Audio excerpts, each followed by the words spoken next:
bumi ini, marilah kita sadari diri kita, termasuk saya sendiri juga belajar seperti Anda semua.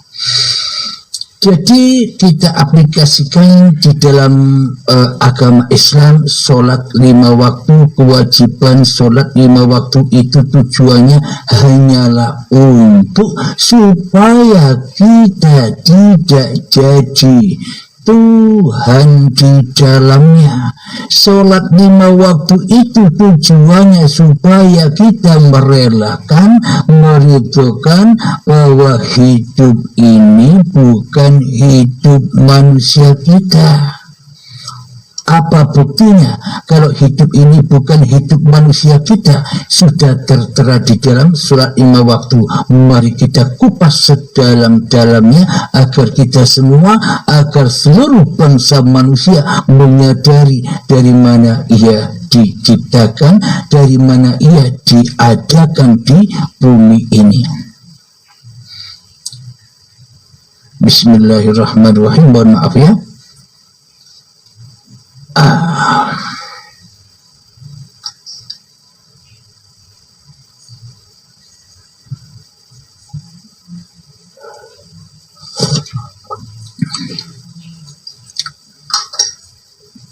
Bismillahirrahmanirrahim. Di dalam sholat 5 waktu, bagi umat Islam, Kanjeng Nabi sudah mengajarkan innamal a'malu binniyah. Jadi segala sesuatu itu tergantung niatnya. Maknanya tergantung niatnya itu di dalam segala sesuatu yang kita lakukan, di dalam segala sesuatu kehidupan. Bila di dalamnya dikuasai oleh Tuhannya, itulah niat yang lurus, yakni lillahi ta'ala. Namun bila di dalam hatinya masih diri manusianya yang merasa melakukan, yang merasa berkuasa atas segala aktivitasnya, maka seluruh apapun yang diamalkannya tersesat dari Tuhannya. Maknanya tersesat, dimakan oleh hawa nafsune dewe. Akhirnya diakuinya lah semua pekerjaan ini, semua amal-amal ibadah ini sebagai dirinya lah yang melakukan. Inilah orang-orang yang tersesat dari jalan Tuhannya karena niatnya tidak lurus, niatnya tidak membuka pintu lillahi ta'ala. Ketika kita sholat, pastinya ada niatnya. Seumpama sholat subuh, usolli fardhu subahi rak'ataini mustaqbilal qiblati adaan lillahi ta'ala, adaan imaman, adaan ma'muman lillahi ta'ala. Maknanya jadi imam, jadi makmum sendirian pun di dalam sholat itu pasti ada ungkapan lillah. Jadi keadaan berjamaah pun, jadi keadaan jadi imam pun, jadi keadaan jadi makmum pun, jadi keadaan sholat sendirian pun, pasti wajib dikembalikan lagi bahwa semua ini, keadaan ini hanyalah milik Allah, hanyalah milik uripe Allah. Itulah niat yang lurus. Jangan diniatkan kemana-mana, luruslah kepada uripe Allah. Allahu Akbar. Setelah lurus niat itu, maka nyatalah kebesaran Allah yang mengangkatkan tangan ini, hidup yang mengangkatkan tangan Allahu Akbar. Maka benarlah keakbaran Allah ketika manusianya sudah mati. Ini bukti lambangnya. Maka nyatalah kebesaran Allah ketika manusia sudah tak wujud lagi.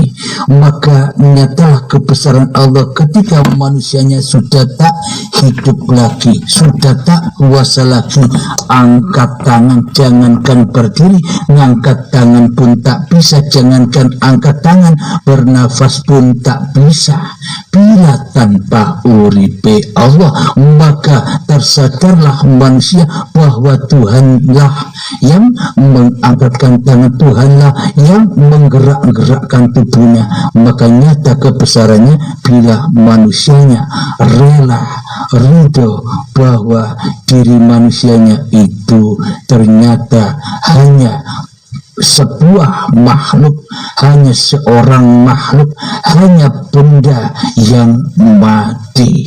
Inilah tujuan sholatnya seluruh manusia, inilah tujuan ibadahnya seluruh manusia, inilah tujuan persembahannya seluruh manusia kepada Tuhannya. Meskipun wadah-wadah agamanya berbeda, namun tujuannya sama, menghadap, menghamba kembali kepada yang menciptakannya.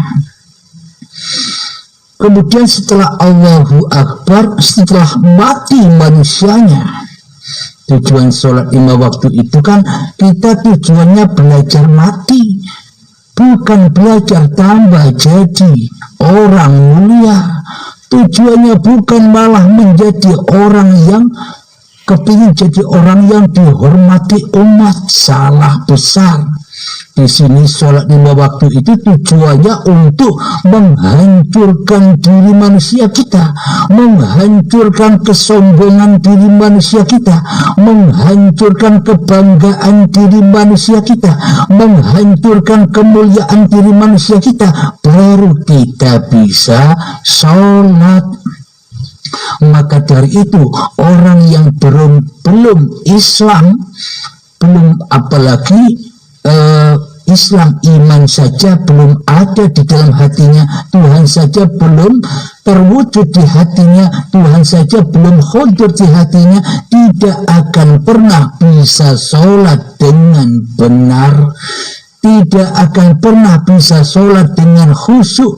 Karena bagaimana mungkin Allah menerima sholatnya orang yang tak menyembah Allah, sedangkan di dalam sholatnya hanyalah menyembah setan dan dirinya sendiri. Maknanya menyembah setan dan menyembah dirinya sendiri itu apa? Mengaku-akui dirikulah yang bisa sholat, mengaku-akui dirikulah yang bisa ibadah, mengaku-akui dirikulah yang bisa bersolawatan, mengaku-akui dirikulah yang bisa zikiran, mengaku-akui dirikulah yang bisa bekerja, mengaku-akui diri kitalah yang bisa beraktivitas di dalam kehidupan ini. Inilah yang dimaksud manusia seperti Fir'aun, yang ada yang wujud di hatinya hanyalah dirinya sendiri, sementara Allah gaib, sementara Allah tiada, sementara Allah mati bagi diri manusianya. Mana mungkin bisa menghadap kepada yang mati sementara dirinya yang merasa menjadi Tuhannya di dalam kehidupan ini. Berarti sholat kita pun sejak akil balik hingga kini kita menyembah Tuhan yang salah. Jadi tersesatlah semua amal kita, jadi hilanglah, jadi terbakarlah semua amal kita. Jangan kita harap amal itu akan membuat bekal kita di akhirat. Amalnya sudah dimakan-makan sendiri, berbuat-buat sendiri, disembah-sembah sendiri, dicipta-ciptakan sendiri, diagung-agungkan sendiri, diwujud-wujudkan sendiri, dimulia-muliakan sendiri. Kita selama ini menyembah berhala-berhala.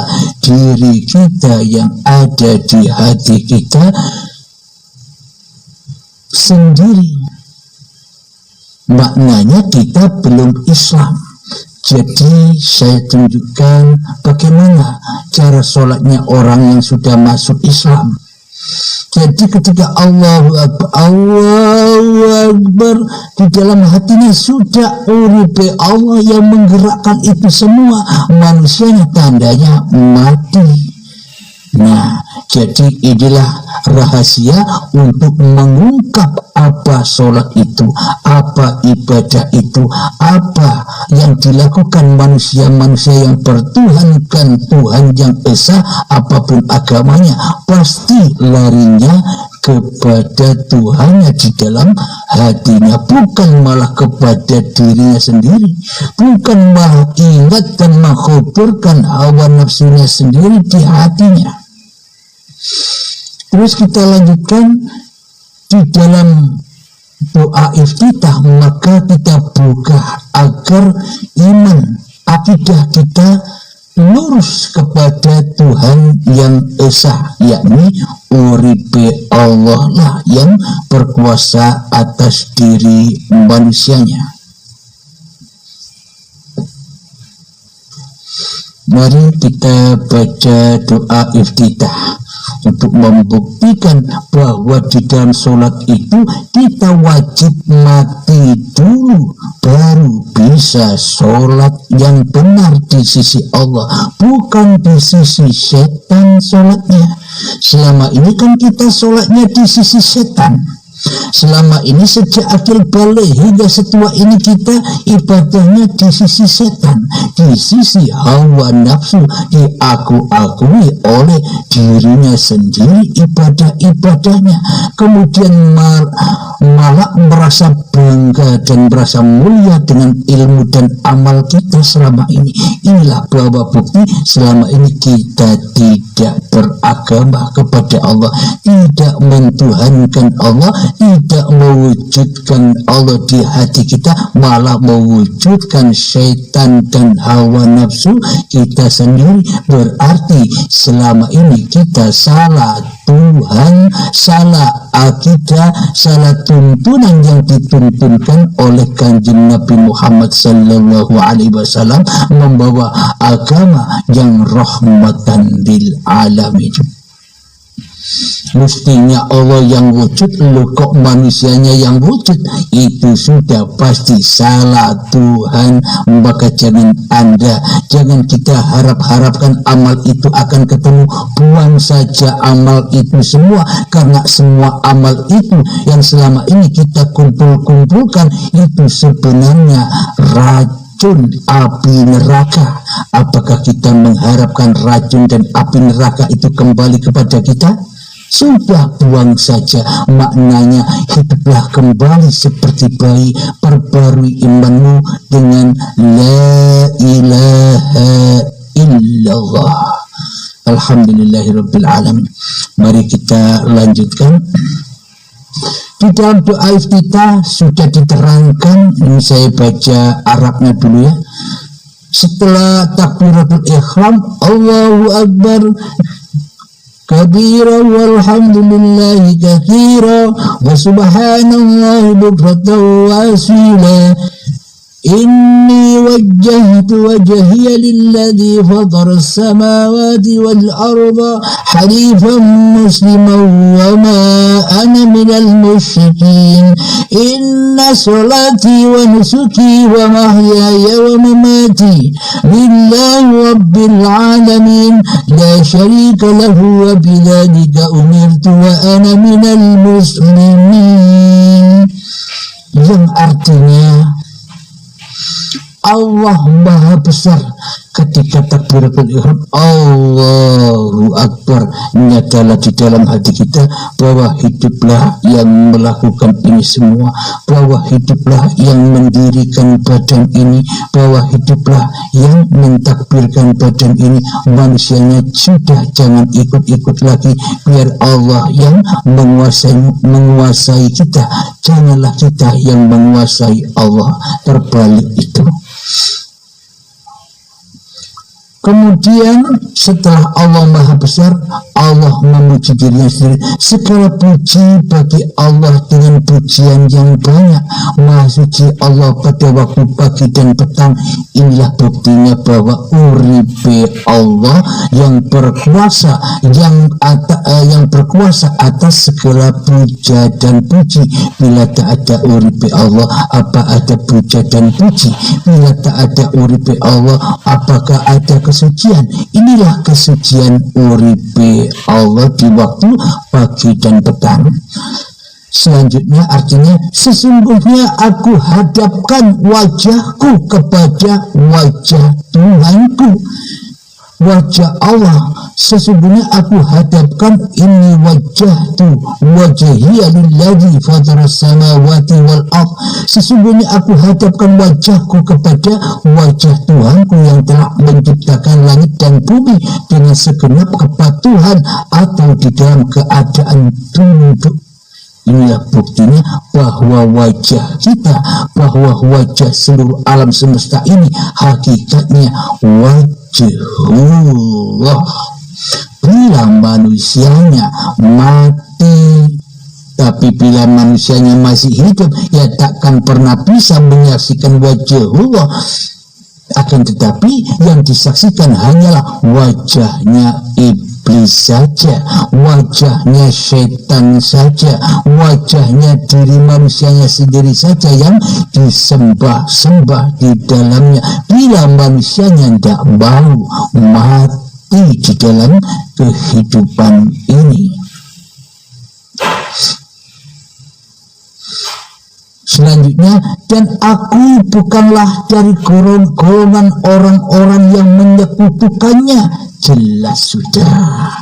Jadi orang yang beragama itu, jadi orang yang bertuhan itu, bagi orang yang melakukan aktivitas syariat agamanya, apapun agamanya, apapun syariatnya, bila di dalam hatinya sudah rela ridho kembali kepada yang menghidupi diri manusianya, itulah orang-orang yang tidak syirik kepada Tuhannya. Akan tetapi meskipun kita memeluk agama apa saja, meskipun kita melakukan syariat-syariatnya agama apa saja, bahkan Islam pun, syariat Islam pun, bila di dalam hati kita masih wujud manusianya, masih hidup manusianya yang merasa melakukan sholat dan melakukan segala aktivitas kehidupan, seolah-olah kita begini, wahai Tuhan, stop, jangan kau ikut-ikut ibadah aku, enyahlah, goiblah, tiadakanlah dirimu Tuhan. Aku yang ada, aku yang wujud, aku yang hidup, aku yang berkuasa atas sholatku. Apakah ini dikatakan sholat? Inilah kesyirikan. Jadi selama ini sejak akil balik tiba hingga setua ini kita syirik, belum beragama apalagi bertuhan. Dan di dalam hatinya tak ada Tuhan kecuali yang ada hanya diri kita sendiri. Ini yang harus kita ketahui bersama, wahai umat manusia. Kita lanjutkan artinya, sesungguhnya sholatku, sesungguhnya ibadahku. Ini peringatan bagi seluruh manusia, apapun agamanya, apapun syariatnya. Sesungguhnya sholatku, ibadahku, hidup dan matiku hanyalah milik Tuhan semesta alam. Inilah manusia-manusia yang sudah kembali kepada Tuhannya. Jadi tujuan beragama seluruh manusia, jadi tujuannya ibadah seluruh manusia, jadi Tuhannya bertuhan bagi seluruh manusia. Tujuannya hanya satu, hanya kembali pulang kepada yang menciptakannya dengan cara tiadakan dirimu di hatimu lewat pintu mengheningkan cipta lakiannya. Marilah kita berlatih, wahai sahabat, 5 menit ya kita berlatih mati, kita belajar mati agar nyata uripe Allah di dalam diri kita, yang berkuasa atas diri kita seketika kita sudah mati. Itulah tanda kita pindah alam, dari alam kemanusiaan kepada alam ketuhanan. Kita pindah alam dari alam kefanahan, kehancuran, kepada alam yang bako, alam yang kekal di sisi Allah, surganya Allah. Mari kita belajar. Bismillahirrahmanirrahim. Mengheningkan cipta. Mulai, silakan masuk, perangilah dirimu.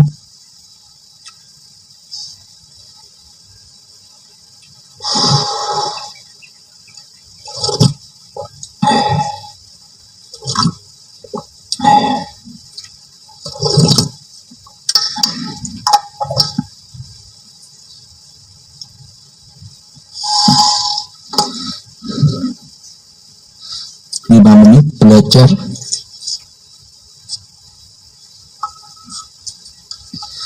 sholat 5 waktu itu kan standarnya 5 menit selesai.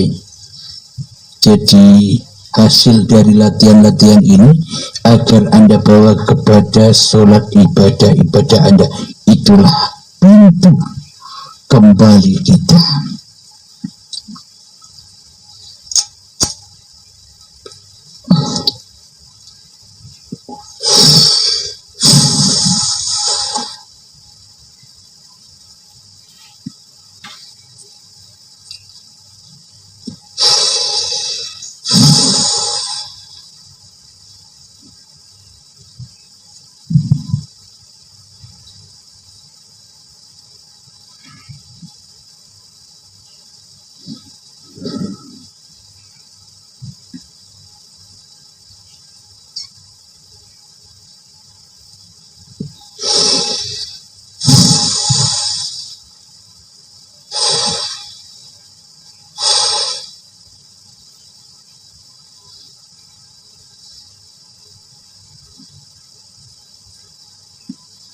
Bagi saudara-saudaraku, sahabat-sahabatku, penyimak setia kajian Uripe Allah, bila Anda mendapatkan kesulitan untuk belajar mengheningkan cipta, mematikan diri, menghancurkan diri, maknanya kesulitan di dalam aplikasi kehidupan ini, bisa datang ke Medan, bertemu saya langsung di Langkat Sumut, bertemu menghadap saya langsung, dibuka semuanya. Silakan para sahabat-sahabat, apalagi yang ada di Medan sendiri, tidak jauh jarak kita, jangankan hanya di lingkup Indonesia saja, meskipun jauh, sejauh-jauhnya negara dari Indonesia, bila Allah berkehendak, maka tak ada aral melintang untuk menuju Allah. Maknanya untuk memahami kajian-kajian Uripe Allah ini. Karena kajian-kajian seperti ini takkan pernah bisa ditukar dengan bumi diserupakan intan permata yang termahal pun. Bila ditukar dengan ilmu Allah, tak akan ada bandingnya. Coba rasakan, bisa hidup Anda ditukar. Nah, maknanya belajar hening ini menukar hidup yang Anda aku selama ini, dikembalikan kepada Tuhan. Bila Anda merasa kesulitan, ya marilah kita belajar silaturahimlah ke pondok pengajian tauhid Nur Tajalli Sifatullah di Langkat Medan. Alamat lengkapnya bisa pada admin. Tapi kalau mau belajar sendiri ya silahkan, tidak ada paksaan.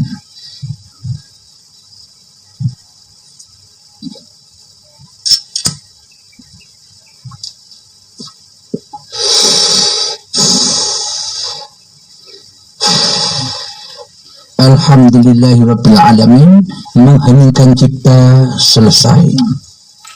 Jadi apapun peristiwa-peristiwa yang ada di dalam saat Anda berlatih mengheningkan cipta, saat Anda berlatih membunuh dirimu sehingga nyata diri Tuhanmu, ada hal yang aneh-aneh, silahkan kirim ke admin 082245647438. insyaallah kami balas. Alhamdulillahirrabbilalamin, inilah bukti untuk membuka mata hati kita. Kita wajib masuk Islam dulu. Apa caranya?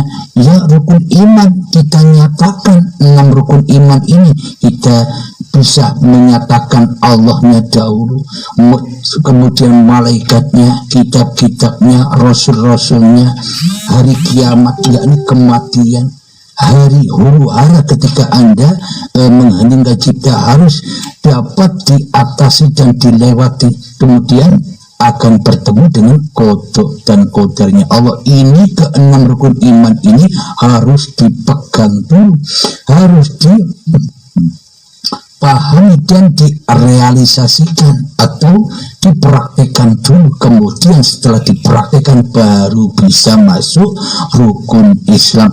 Pasti bisa bersahadat, pasti bisa sholat, pasti bisa zakat, pasti bisa puasa, pasti bisa haji. Bila rukun imannya sudah benar, maka ahadlah rukun iman yang 6, rukun Islam yang 5, ahad di dalam keesaan Allah. Itulah agamanya Tuhan, itulah agamanya seluruh manusia. Alhamdulillahirrabbilalamin. Kiranya sampai di sini dulu, meskipun singkat. Semoga barokah, semoga paparan-paparan ini membangkitkan kesadaran kita, terutama khususnya diri saya sendiri dan kita semua, agar tetap di jalan Allah. Amin ya rabbal alamin. Marilah kita kemukakan salawat dolimin daf'ul bala agar Allah mensyafaati kita semua seperti Allah mensyafaati Rasulullah sallallahu alaihi wasallam. Bila kita tidak mencontoh Nabi Muhammad, kita takkan pernah mendapatkan syafaat Allah, karena yang mensyafaati Nabi Muhammad itu Allah. Nabi Muhammad tidak punya syafaat. Maka dari itu ikutilah apa imannya kanjeng Nabi Muhammad. Muhammad bukan kamu yang lempar itu, aku yang melempar. Muhammad bukan kamu yang memanah itu, aku yang memanah. Inilah imannya Nabi Muhammad. Bila kita tidak ikut mencontoh iman yang seperti ini, iman yang dimiliki oleh kanjeng Nabi Muhammad, karena Nabi Muhammad sadar bahwa hidup ini bukan hidupnya Muhammad, tapi uripe Allah. Maka bila kita tidak mencontoh, mana mungkin kita mendapatkan syafaat dari Allah. Marilah kita kembangkan selawat dolimin daf'ul bala agar kita tidak zalim lagi kepada Allah. Allahumma salli ala sayyidina Muhammad wa ashghili zalimin bi zalimin. Allahumma salli ala sayyidina Muhammad wa ashghili zalimin bi zalimin wa ahrijna min bainihim salimin wa ala alihi wa sahbihi ajma'in. Bismillahirrahmanirrahim. Allahumma ya qadiyal hajat, Allahumma ya mujibad da'wat, Allahumma ya rafi'ad darajat, Allahumma ya muhillal muskilat, Allahumma ya syafiyal amrat, Allahumma ya kafiyal muhimmat, Allahumma ya dafi'al baliyat. Allahumma khtim lana bil iman, Allahumma khtim lana bil islam, bijahi sayyidil mursalin. Rabbana atina fid dunya hasanah wa fil akhirati hasanah wa qina adzaban nar. Sallallahu ala sayyidina Muhammad wa ala alihi wa sahbihi wa sallam, walhamdulillahi rabbil alamin. Akhirul kalam, assalamualaikum warahmatullahi wabarakatuh.